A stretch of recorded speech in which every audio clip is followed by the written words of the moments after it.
Why on earth would I write another book? I had many parents say to me, we need a book for our school children because these children, whether they're in the state system or in private schools, are being fed environmental propaganda. And these children are too young to be fed ideology. Because if we look at the average age group of people here, we have one thing going for us, and that's experience and logic. And we've seen it all before, and we've got a nose for it. You can smell a con when there's a con. And young children can't. And in many ways, it's those comments from parents that inspired me to write a sequel to Heaven and Earth in a language suitable for school children and giving them questions that they can ask their teachers. And at the end of the book, there are 101 questions with the answers. And this will very quickly flush out whether the teacher is using a captive group of students for environmental advocacy, whether the students are being taught to think, or whether the teachers are just using children as political pawns in what they consider as a moral path of environmentalism. And a number of parents were really very upset that their children come home from school and say, the planet is dying, you're killing the planet, it's because of you, it's because of you. And the same kids then hop on their computer or watch television or use their iPhones or iPods. And that is the next book, by the way. And parents were very, very concerned that their children are being fed what is unmitigated codswallop. It is my view that common sense is not common, and young kids don't have common sense. It is my view that the message doesn't get out there, and you'll be very pleased to hear that Connaught Court are not giving review copies to the ABC. And why? Because they didn't read it. The last book, I put in a few little things there just to test whether they've read it. I've got the same in this book. They didn't read it, and they attacked me on ideology. They had not read the book, including our dear friend Tony Jones. They had not read the book, so why should the publisher give one to them?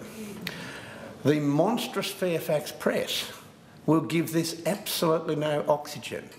We can have a fairly substantial wager on that. Why? Because that newspaper, with its exquisitely trained scientific journalists who are able to dissect arguments on the basis of evidence, have taken an ideological position. So Fairfax Press are not getting a review copy. But the last book sold to the average person, and they read it and then bought 5 or 10 more copies and spread it around. It sold exceptionally well in rural Australia. And again, we will be going on IPA business in Northern Australia, talking to the towns, talking to those forgotten people, because the issue of environmentalism is driven by people who consume resources, live in cities and do not know where their food or electricity comes from.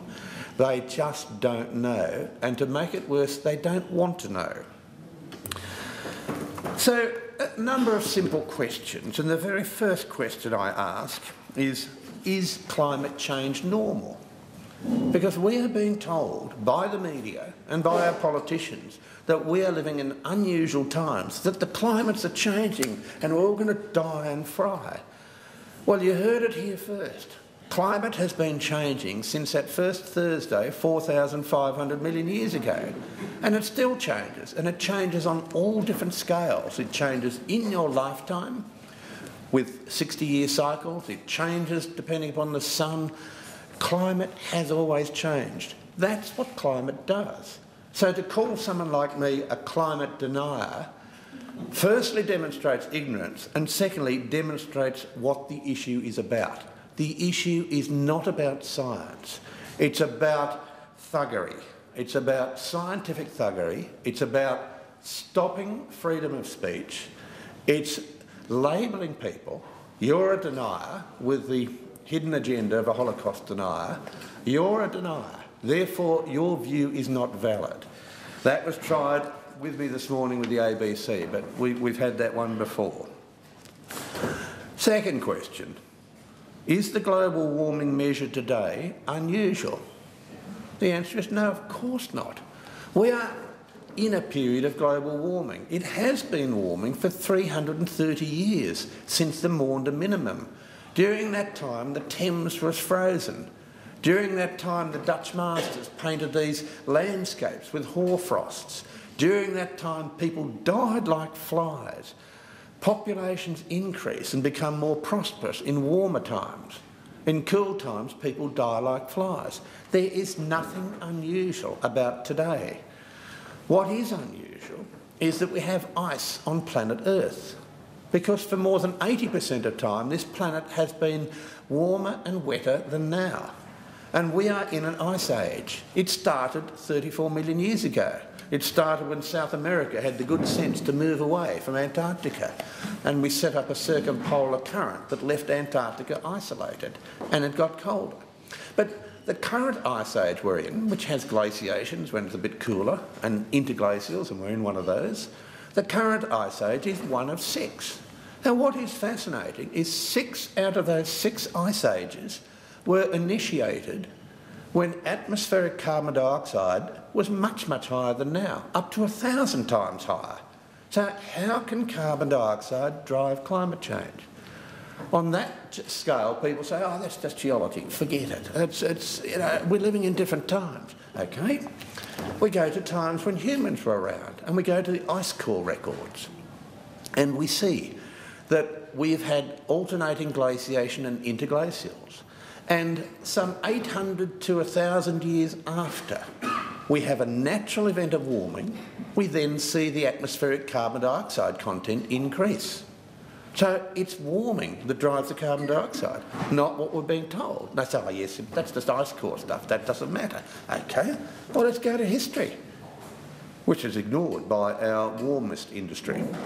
And we see that since temperature records have been kept, from 1860 to 1880, it was warming. Then it started to cool until 1910. Then it started to warm until 1940. Then it started to cool until 1977. And the same people who were telling us that we're going to freeze in an ice age are the ones that are telling us we're going to fry and die. And then from 1977 to 1998, it started to warm. And now we're in a cooling phase.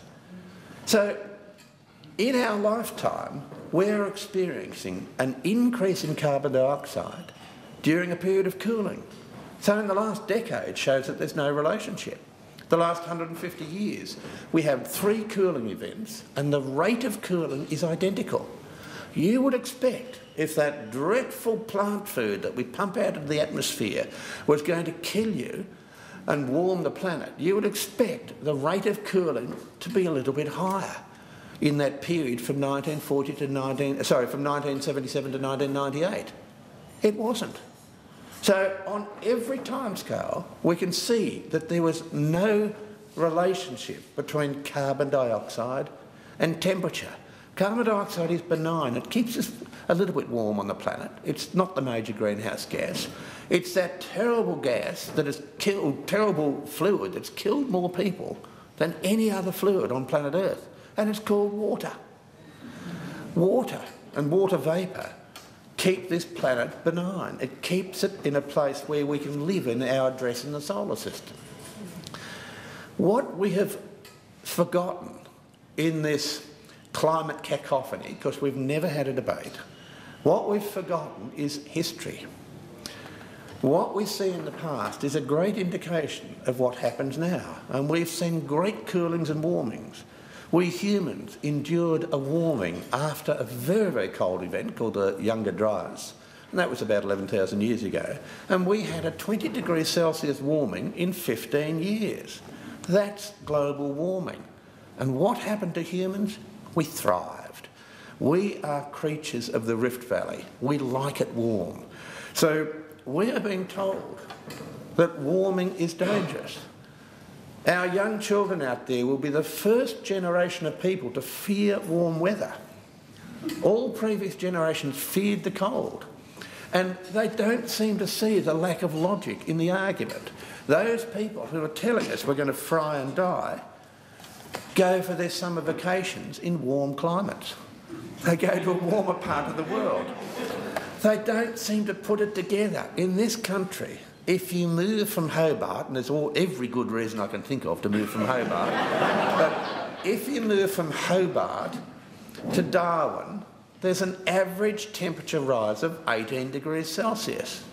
Now, people in Darwin don't drop dead due to the heat. They drop dead due to alcoholism. It's got nothing to do with it. So, is global warming today unusual? The answer's no. Another question. What drove climate change before humans were on Earth? And this is a key question for young children. And obviously that great ball of heat up there in the sky we call the sun drives climate change.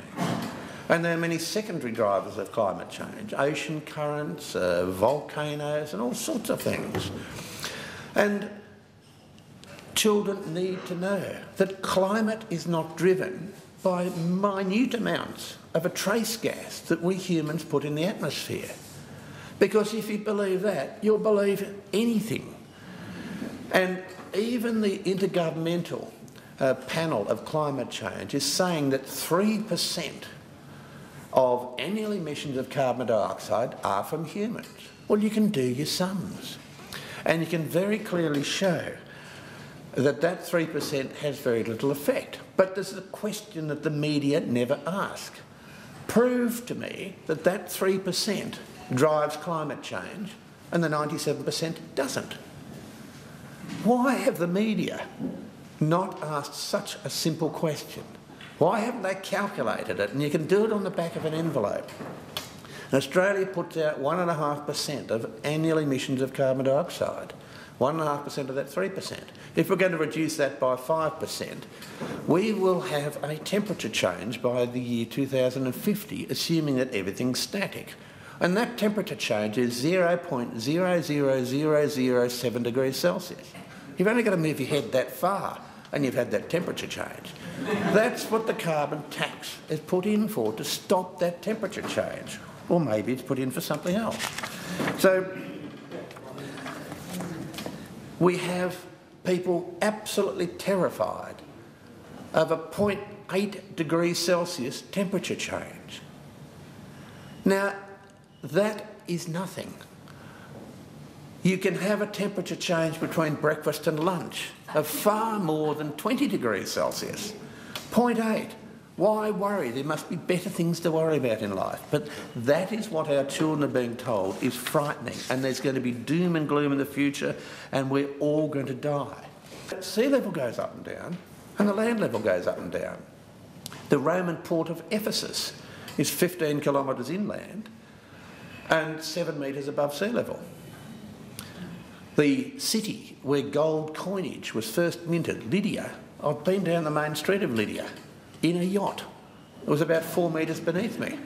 So we have parts of the world that are going up and down, and for local governments to bring in legislation about what you should build at the waterfront is the height of ignorance, because they are believing the extremist views of sea level change, and they are ignoring that land level rises and falls. But to make it even worse, we have had a very significant sea level rise. And one of the questions that one of my peer reviewers insisted I put in there, and the last book they claimed it was not peer reviewed, despite the fact I'd listed the people who had reviewed it, but one of the questions that was put in here, just to rattle a school kid, was how was it that the Aboriginals could come to Australia before boats were invented? And the answer is very simple. They walked, because sea level was 130 metres lower. I take exception at data being fiddled with. How do we measure carbon dioxide? Well, there were two main methods. The earlier method that was used to measure carbon dioxide was expensive and very slow, and it eventually was disbanded. But it was never correlated with a modern method, which has got some problems. And the modern method rejects 86% of the measurements.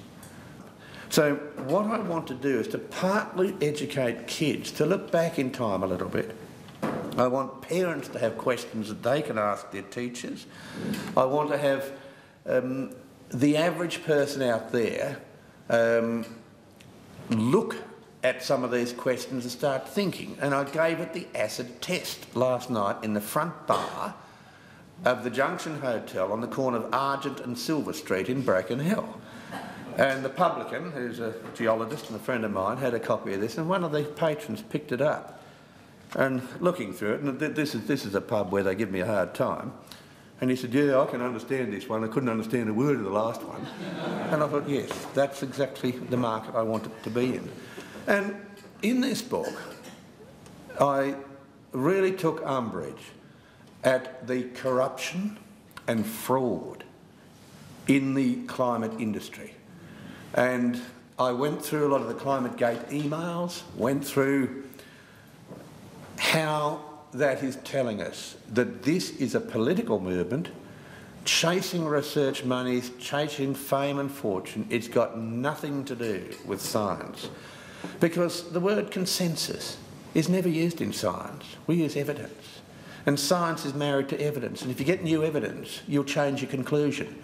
There's never been a consensus in science on any subject. People even question gravity. So science is not married to a consensus. It's married to evidence. And you might have 100 lines of evidence, and you've only got to find one that's contrary, and then you have to abandon that theory. That is not understood by the media, who treat this issue as a political issue. That it's a number of people who put up their hand. What they haven't gone through, and the media can do this, because I did it, I went through the Senate estimate papers, is find out who put up their hand, and they could have done what I did. $142 million per annum of research money goes to those people in Australia. That's why they put up their hand. It's pretty simple. $142 million, and that's not putting in the money that the Department of Climate Change and Energy Efficiency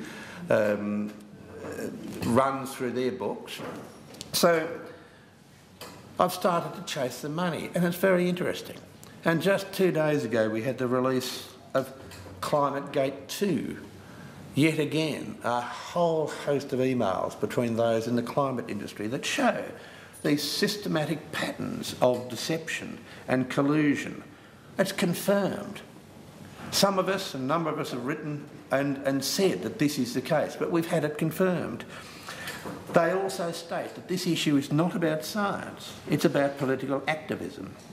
They are also not prepared to submit documents requested under freedom of information, which we heard Tim Wilson had suffered from earlier. They admit that Michael Mann's hockey stick is flawed, and they have admitted that the data has been tampered with, and they have even stated, one of the emails and the ones that came out 2 days ago has stated that everything that we sceptics, and scepticism is a badge of honour, it's not a pejorative word, everything that we sceptics have been saying was correct. That is in the latest ClimateGate. So this book has gone into those issues because I want to be able to argue that this is the greatest scientific fraud we've ever seen. Piltdown Man was nothing. And Piltdown Man wasn't done very well anyway, because it was done by a lawyer. It wasn't done by a scientist. Piltdown Man was nothing. And the same people who gave us, with bells on, the global financial crisis are queuing up and salivating. Now, the government of this country has accepted the science of those who have had everything to gain from frightening us witless. This government has never sought an independent opinion. And out there in Punterland, and I spend a lot of my time in outback areas, as long as the town's got a pub, I spend a lot of my time out there, and there are some very, very, very angry people out there. One of the aims of this book is to maintain the rage, because we have an election coming. It will come. And the aim is to maintain the rage, because we have had foisted on us the biggest scientific and financial con that I think we've ever had in the history of time. I'm angry. Thank you.